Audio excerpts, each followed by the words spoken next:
તો પંચમહાલમાં ન્યૂઝ 18ના અહેવાલની અસર થઈ છે। રોડ પાસે ભૂલ ભરેલા લખાણોના બોર્ડ હવે હટાવાયા છે। અગાઉ ગતિમાં રહો સલામત રહોના લખાણોવાળા બોર્ડ લગાવાયા હતા। ન્યૂઝ 18ના અહેવાલ બાદ તંત્ર સફાળું જાગ્યું છે। વળાંકવાળા રોડ પાસે જ ભૂલ હતી। ભૂલ ભરેલા લખાણોવાળા એક બોર્ડ મૂકવામાં આવ્યા હતા। ઘોઘંબા કાંટો મુખ્ય માર્ગ પર ગતિમાં રહો સલામત રહો તેવા સાઇન બોર્ડ લગાવાયા હતા, જેમાં માર્ગ મકાન વિભાગના જવાબદારોની ગંભીર બેદરકારી જોવા મળી હતી। ત્યારે આ વિસ્તારના માલુ અને આંકલાવ ગામ પાસે છેલ્લા કેટલાક સમયથી આ બોર્ડ મુકાયા હતા, જેથી વાહન ચાલકો પણ મૂંઝાતા હતા। આ બોર્ડ અકસ્માતને રોકવા નહીં પણ અકસ્માતને આમંત્રણ આપતું હોય તેવું લાગતું હતું। ત્યારે આ અંગે તાજેતરમાં ન્યૂઝ 18ને અહેવાલ પ્રસારિત કર્યો હતો, જે બાદ તંત્ર સફાળું જાગ્યું છે અને તાત્કાલિક સુધારા સાથેના સાઇન બોર્ડ લગાવાયા છે। ભૂલવાળા બોર્ડથી વાહન ચાલકો મૂંઝાતા હતા અને હવે સાઇન બોર્ડ બદલાતા વાહન ચાલકો પણ ન્યૂઝ 18નો આભાર માની રહ્યા છે।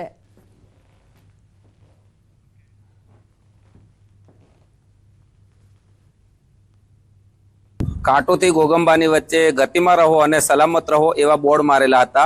હવે ગતિમાં રહો અને સલામત રહો એ ખરેખર જીવના જોખમ સ્વરૂપ હતા અને આ દરેકે વાંચ્યું હતું। ન્યૂઝ 18 ગુજરાતીના અહેવાલે રજૂ કર્યું અને તંત્ર સફળતાથી જાગી અને તાત્કાલિક બોર્ડ હટાવ્યા છે। ન્યૂઝ 18ના અહેવાલની ખૂબ અસર થઈ છે। ન્યૂઝ 18માં સમાચાર આવ્યા હતા પછી તાત્કાલિક તંત્રએ બોર્ડ હટાવ્યા છે। ઘોઘંબાથી કાંટોને જોડતા મુખ્ય માર્ગ ઉપર માલુ અને આકલવા ગામ પાસે માર્ગ મકાન વિભાગ દ્વારા બનાવાયેલા માર્ગ ઉપર જે સાઇન બોર્ડ મારવામાં આવ્યા હતા, જેમાં લખવામાં આવ્યું હતું ગતિમાં રહો અને સલામત રહો। ગંભીર પ્રકારના જે વળાંક હતા એમાં આ બેદરકારી દર્શાવતા જે બોર્ડ છે તે લગાડવામાં આવ્યા હતા અને જેને લઈને વાહન ચાલકોમાં ખૂબ જ દ્વિધા ઉદ્ભવતી હતી અને વાહન ચાલકોમાં ખૂબ જ રોષ જોવા મળતો હતો। આ અંગેનો અહેવાલ છે ન્યૂઝ 18 ગુજરાતીએ પ્રસિદ્ધ કર્યો હતો અને ન્યૂઝ 18 ગુજરાતીના અહેવાલ બાદ હું આપને દ્રશ્યોમાં બતાવીશ। જે બોર્ડ છે તે હાલ બદલી દેવામાં આવે છે। હવે જે બોર્ડ છે તે સાવધાન, આગળ વળાંક છે, વાહન ધીમે હાંકો જેવા સૂચિત જે બોર્ડ છે તે મૂકવામાં આવે છે, જેથી અહીંના વાહન ચાલકો ન્યૂઝ 18 ગુજરાતીનો ખૂબ જ આભાર વ્યક્ત કરતા જોવા મળી રહ્યા છે। રાજેશ જોશી, ન્યૂઝ 18 ગુજરાતી, ઘોઘંબા, પંચમહાલ। તો સુરતમાં આરોગ્ય વિભાગ હવે હરકતમાં આવ્યું છે। આરોગ્ય વિભાગે ફ્રૂટ માર્કેટમાં દરોડા પાડી દીધા છે અને કાચી કેરીને પકવવા માટે જે પાવડરનો ઉપયોગ થતો હતો, જે લોકોના સ્વાસ્થ્ય માટે હાનિકારક છે। માર્કેટમાં 50 થી 60 જેટલી દુકાનો છે। વારાફરતી તમામ દુકાનોમાં આરોગ્ય વિભાગે ચેકિંગ હાથ ધર્યું છે। આરોગ્ય વિભાગ એક્શન મોડમાં જોવા મળી રહ્યું છે। ફ્રૂટ માર્કેટમાં આરોગ્ય વિભાગે દરોડા પાડ્યા છે। વારાફરતી તમામ દુકાનોમાં આરોગ્ય વિભાગ ચેકિંગ કરી રહ્યું છે। કાચી કેરી પકાવવા માટે પાવડરનો ઉપયોગ થતો હતો એ તમામ દુકાનોમાં ફ્રૂટનું ચેકિંગ કરાયું છે।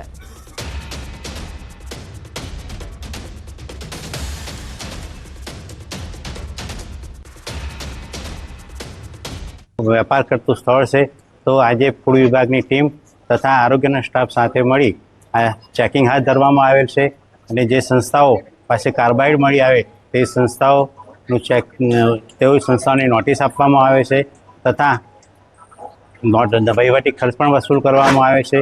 બગડી ગયેલા જે ફળો હોય તેઓનો સ્થળ ઉપર નાશ કરવામાં આવેલ છે। ગાંધીનગર નજીકના ફાર્મ હાઉસમાં દારૂની મહેફિલનો એક વિડીયો વાયરલ થયો છે। ગાંધીનગર એલસીબીના હેડ કોન્સ્ટેબલ સહિત 14 લોકો દારૂની પાર્ટીમાં હોવાનો આ વિડીયો જે સામે આવ્યો છે, વિડીયોમાં સ્પષ્ટ જોઈ શકાય છે। વાયરલ વિડીયો 1 મહિના અગાઉનો હોવાની આશંકા છે। સમગ્ર વિડીયોને લઈને પોલીસે તપાસ હાથ ધરી છે। 14 લોકોની દારૂની પાર્ટીનો હોવાનો વિડીયો વાયરલ થઈ રહ્યો છે।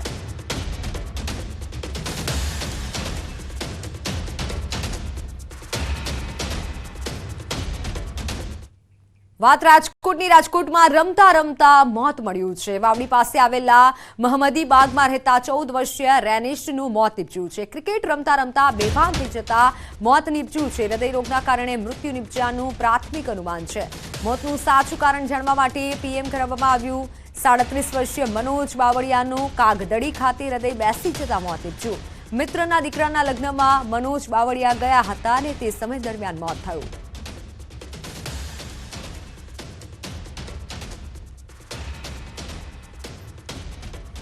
રાજકોટમાં નાગરિક બેંકને ફટકારવામાં આવ્યો છે દંડ. રિઝર્વ બેંક ઓફ ઇન્ડિયા દ્વારા દંડ ફટકારવામાં આવ્યો છે. 43.30 લાખનો દંડ ફટકારાયો છે. ડિરેક્ટરો અને ટ્રસ્ટીઓ રસ્ત ધરાવતા હોય તેવી પેઢીઓને લોન આપવામાં આવતી હતી. અયોગ્ય સંસ્થાઓના સેવિંગ્સ ડિપોઝિટ એકાઉન્ટ ખોલવામાં આવ્યા હતા. નિષ્ક્રિય ખાતાઓમાં ન્યૂનતમ રકમ માટે દંડ વસૂલવામાં આવ્યો હતો. રિઝર્વ બેંક ઓફ ઇન્ડિયાએ બેન્કિંગ રેગ્યુલેશન એક્ટ અંતર્ગત દંડ ફટકાર્યો છે. વડોદરાના કોયલી ઉડેરા રોડ પર ભર ઉનાળે ભૂવા પડતા સ્થાનિકો પરેશાન થયા છે. એક સાથે બે ભૂવા પડતા રોડની કામગીરીમાં ભ્રષ્ટાચાર થયો હોવાનો લોકોએ આરોપ મૂક્યો છે. રોડ પર 3 ફૂટ ઊંડા ખાડા પડતા રસ્તા પરથી પસાર થતા વાહન ચાલકોને અકસ્માત સર્જાવાનો ભય છે. વહેલી તકે રોડનું સમારકામ કરવાની લોકોએ માંગ કરી છે.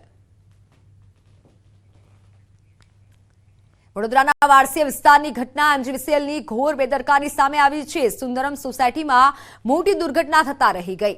અચાનક ચાલુ લાઇનનો કેબલ તૂટતા નાસભાગ મચ્યો.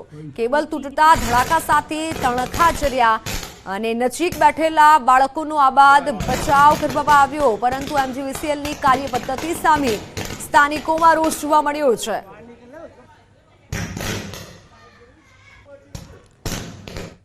ખંભાળિયામાં આવતીકાલે વીજ કાપ રહેશે. 2 નંબરના ફીડરમાં 5 કલાક વીજ પુરવઠો બંધ રહેશે. સવારે 7 થી બપોરે 12 વાગ્યા સુધી વીજ કાપ રહેશે અને સમારકામને લઈને વીજ કાપ રહેશે.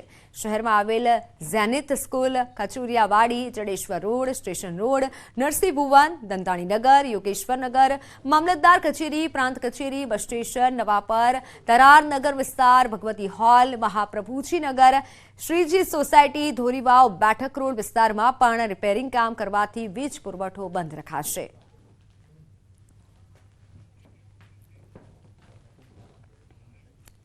તો હવે વાત મહાસંગ્રામની.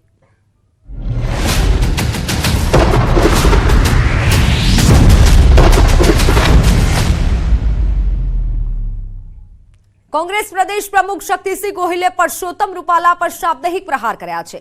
સુરતના કામરેજમાં જનસંપર્ક સભાને સંબોધતા તેઓએ આ પ્રહાર કર્યા છે. શક્તિસિંહ ગોહિલના રૂપાલા પર શાબ્દિક પ્રહાર કર્યા છે. કામરેજ ખાતે સુરતના કામરેજમાં સભા યોજાઈ હતી કોંગ્રેસની અને તે સમય દરમિયાન તેઓએ રૂપાલા પર પ્રહાર કર્યા છે.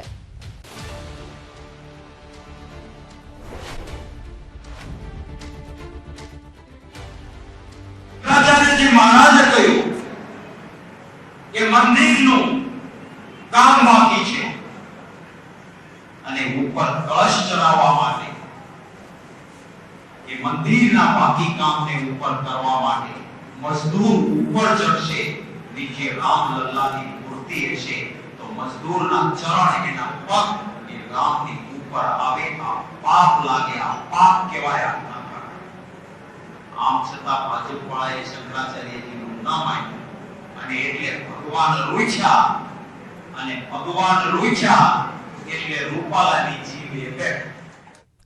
અમદાવાદ પૂર્વ અને પશ્ચિમની લોકસભાની બેઠક પર નામાંકન પ્રક્રિયા પૂર્ણ થઈ છે. અમદાવાદ પૂર્વ બેઠક પર 35 ઉમેદવારોએ કુલ 44 ફોર્મ ભર્યા, જ્યારે અમદાવાદ પશ્ચિમ બેઠક પર 12 ઉમેદવારોએ 19 ફોર્મ ભર્યા છે. ભાજપ અને કોંગ્રેસ પક્ષે બંને બેઠક પર 2 ઉમેદવારોએ ફોર્મ ભર્યા હતા. અન્ય પાર્ટી તેમજ અપક્ષ ફોર્મ ભર્યા હતા.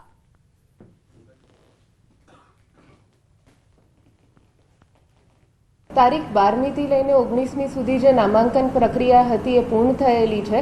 આમાં કુલ જોઈએ તો 7 અમદાવાદ પૂર્વ પર 35 ઉમેદવારોએ કુલ 44 ફોર્મ ભર્યા છે અને 8 અમદાવાદ પશ્ચિમ જે છે એમાં 12 ઉમેદવારોએ કુલ 19 ફોર્મ ભર્યા છે. કચ્છ કલેક્ટર અમિત અરોરાએ કચ્છી ભાષામાં મતદાનની અપીલ કરી છે. મુझे मणे कच्छी भा भेणे के લોકસભા ચૂંટણી में મતદાન કરેલા અપીલ કરાતો આવી અપીલ કરવામાં આવી છે કલેક્ટર દ્વારા. 7મી મેના રોજ લોકશાહીના પર્વમાં મતદાન કરવા માટે અપીલ કરી હતી. લોકશાહીનો પવિત્ર તહેવાર મતદાન કરી મનાવવા માટે અપીલ કરી હતી.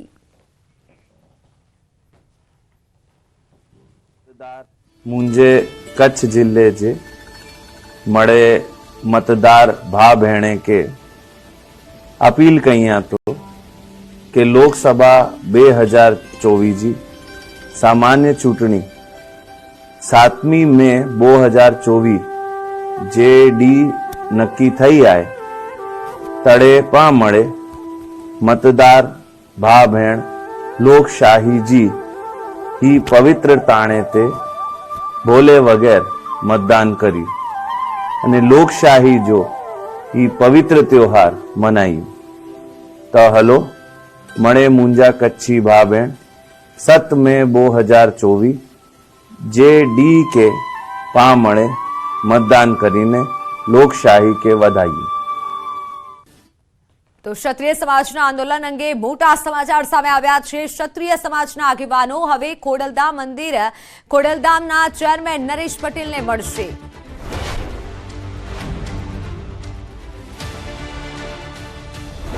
નરેશ પટેલને નહીં, માં ખોડિયારને, નરેશભાઈને મળશું, બરાબર છે, દર્શન કરવા જાશું ત્યારે એની રાય લેશું કે નરેશભાઈ આમાં શું કરી શકાય, બરાબર છે। પણ અત્યારે એ મુદ્દામાં નથી એટલે તમને ન કહી શકું, પણ નરેશભાઈને મળવાનું સમાજ નક્કી કરશે, સંકલન સમિતિ કરશે તો ચોક્કસપણે મળશું।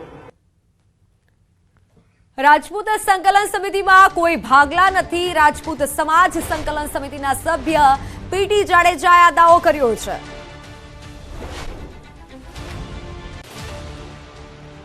બીજો કોઈ સંદેશો તમે માનતા નહીં કે આમાં ભાગલા પડ્યા છે, ભાગલા પડ્યા જ નથી। કાલે 92 સમિતિના સભ્યો હતા, એની બદલે કાલે 500 થયા અને ક્ષત્રિય સમાજના 2 ભાગ નથી પડ્યા। એક વ્યક્તિ એમ કે ભાગલા પડી ગયા, એ વ્યક્તિ તો કોઈ પણ સ્ટેટમેન્ટ આપી શકે। લાખો રાજપૂતો છે, એમાં 5 વિઘ્ન સંતોષી પણ હોઈ શકે, એ પણ સ્ટેટમેન્ટ આપી શકે। અને એક વ્યક્તિ સ્ટેટમેન્ટ આપે એ રીતે સમાજે નથી કરવાનું। સમાજ એટલે સંકલન સમિતિ અને સંકલન સમિતિ એટલે સમાજ। જયારે સંકલન સમિતિને સમાજને માન્ય છે તો સમાજ છે એ ભગવાન છે ને સમાજથી મોટું કોઈ નથી હોતું। પીટી જાડેજાએ ક્ષત્રિય આગેવાન પદ્મિનીબાના નિવેદન પર પ્રતિક્રિયા પણ આપી।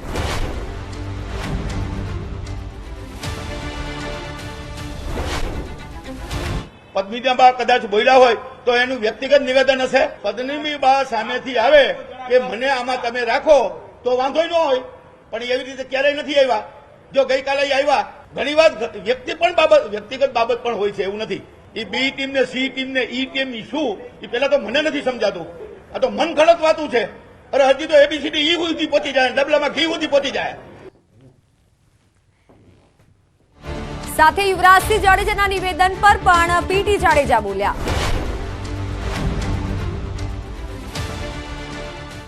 યુવરાજસિંહનું નિવેદન વ્યક્તિગત નિવેદન છે, એ કોર કમિટીમાં નથી અને સંકલન સમિતિમાં પણ નથી, અને એ રાજકીય માણસ છે, રાજકીય સ્ટેટમેન્ટ કંઈ પણ આપી શકે।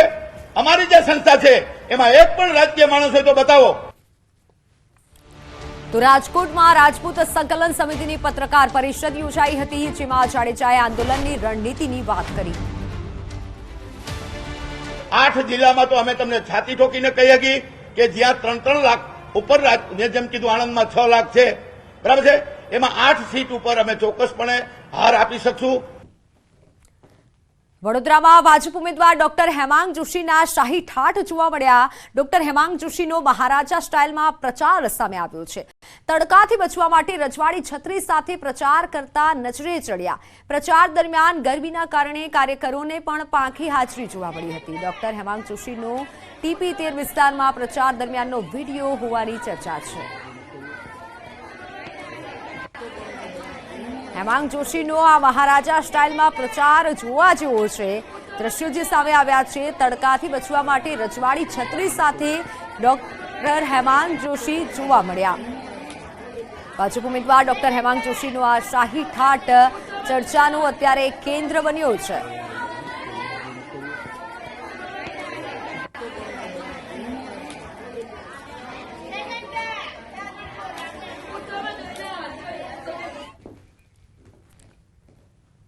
તો હેમાંગ જોશીનો મહારાજા સ્ટાઇલમાં એક તરફ પ્રચાર જોવા મળ્યો વડોદરામાં, તો બીજી તરફ સુરેન્દ્રનગરના દ્રશ્યો સામે આવ્યા, જ્યાં લોકસભા બેઠકના કોંગ્રેસના ઉમેદવાર ઋત્વિજ મકવાણા ધાર્મિક કાર્યક્રમમાં જોવા મળ્યા।